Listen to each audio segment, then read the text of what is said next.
Alors, cette recherche ou ce projet qui s'appelle Nature morte s'inscrit dans un projet beaucoup plus global qui s'appelle l'élose des sensibles. Et l'idée, c'était de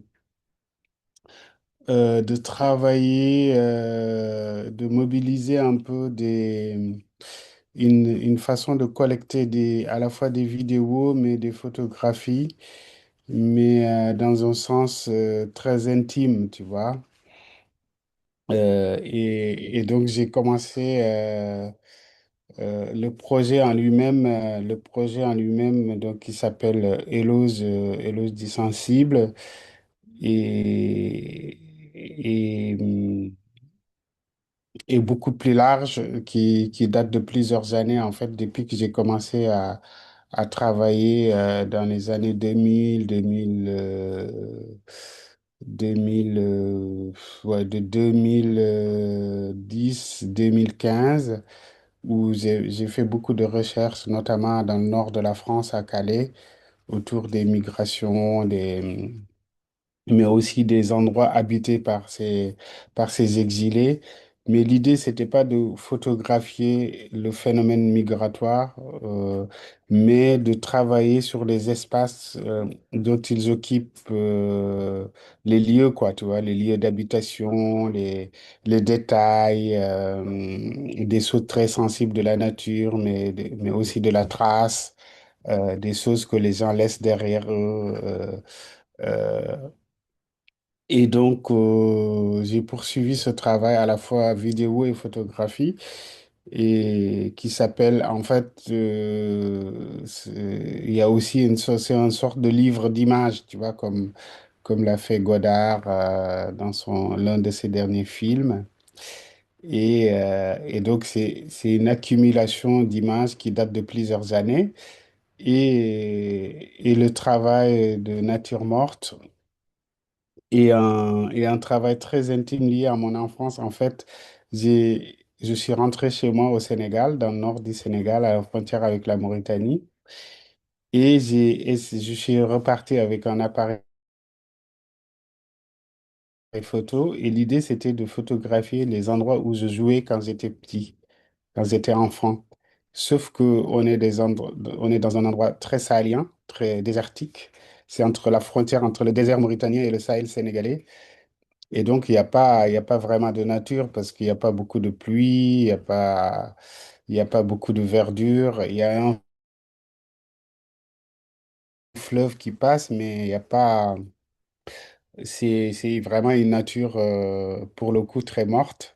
Et donc, je voulais trouver quand même quelque chose d'intéressant à photographier, à filmer dans ces endroits très désolés, très désertiques, très sahéliens. Et donc, j'ai vraiment travaillé sur le détail. Et donc, j'allais tous les jours dans cet endroit pour me souvenir, avoir un peu des sortes de réminiscences de mon enfance, des choses avec lesquelles je jouais, et je me suis rendu compte que j'avais très peu de jouets, quoi, tu vois. Il y avait très peu de matière. Ce qu'il y avait, c'est la nature, en fait, et les traces que laisse la nature. Et donc, en observant un peu cet espace, j'ai trouvé ce bidon un peu abandonné et dans lequel, en regardant à l'intérieur, il y avait cette feuille morte, cette nature un peu morte qui a été accumulée pendant plusieurs années par les vents, par l'érosion, par vraiment le temps, quoi, tu vois. Et donc, j'ai installé la caméra à l'intérieur de ce bidon et j'ai commencé à photographier en fait cette matière un peu morte et inerte.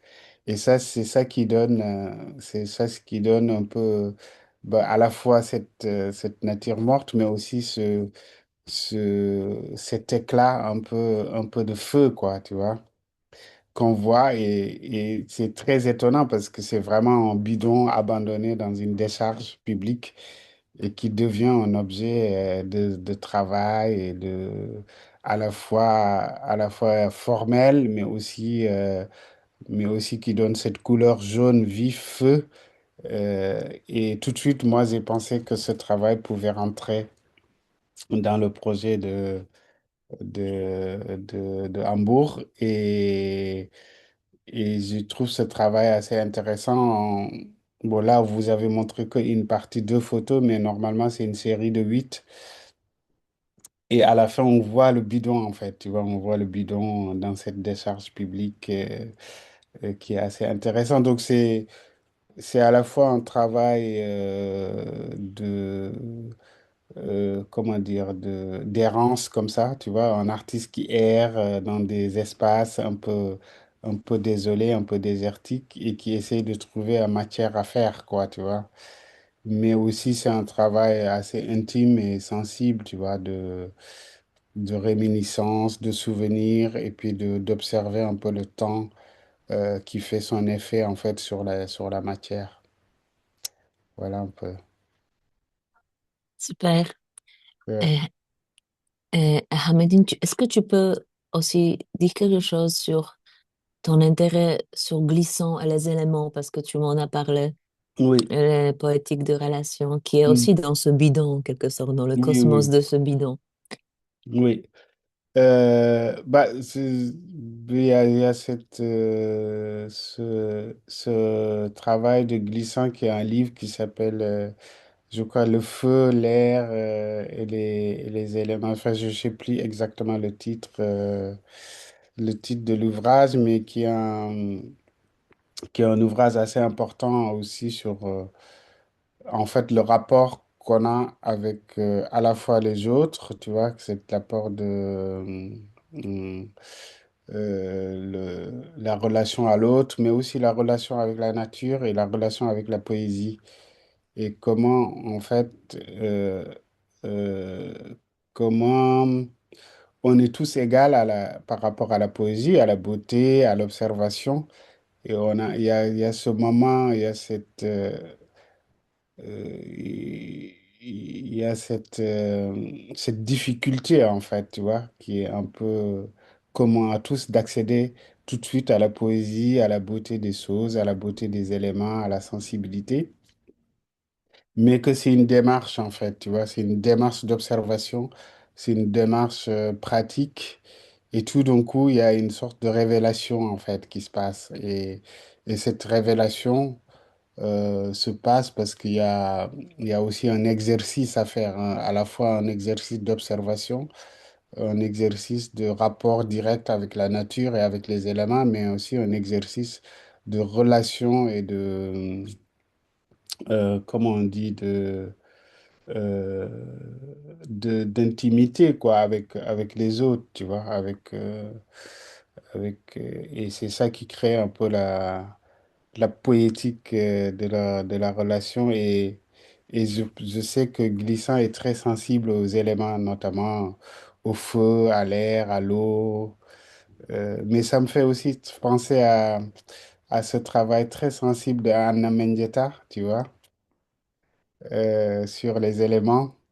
Je pense chaque fois à ça, tu vois, et je pense que ça serait intéressant de faire aussi un lien entre Édouard Glissant et Anna Mendieta et de travailler sur un texte parce que glissant, c'est vraiment, on est dans la poésie, dans la prose, dans le texte. Et avec Anna Mendieta, on est vraiment dans la forme, dans la matière, tu vois, dans l'image, quoi. Donc, ça serait intéressant de... En tout cas, c'est les deux inspirations qui me permettent de travailler, en fait, dans cette direction, quoi.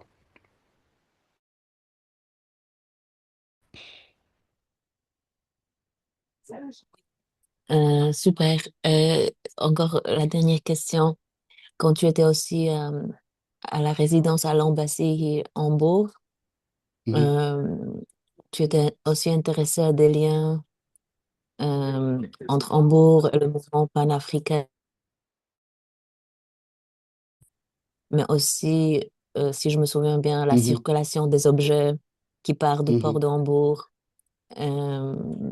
Oui, qu'est-ce qui était sur cette recherche? Comment c'était pour toi d'être à Hambourg, en fait, et de Ouais. penser à tout ça?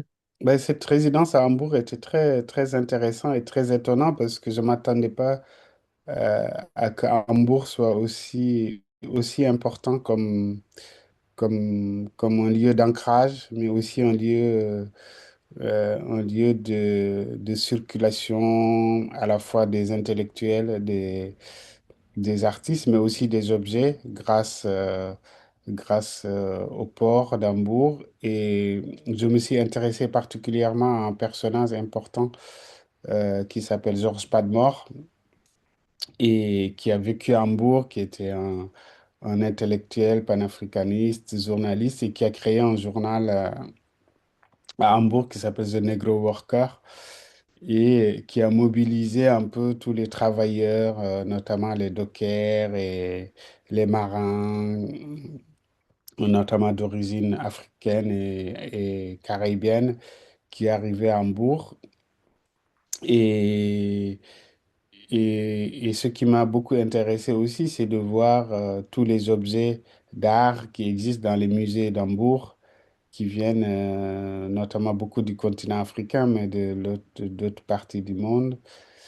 Et j'étais vraiment très, très surpris, mais aussi très intéressé à voir que Hambourg est une sorte de plateforme internationale où se croisent à la fois les voyageurs, que ce soit des artistes, des intellectuels, des praticiens, mais aussi un lieu de trafic, de,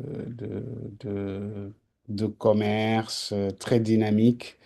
Et, et j'ai beaucoup travaillé du coup sur place en fait avec cette matière-là, cette recherche. Donc j'ai créé des œuvres sur place.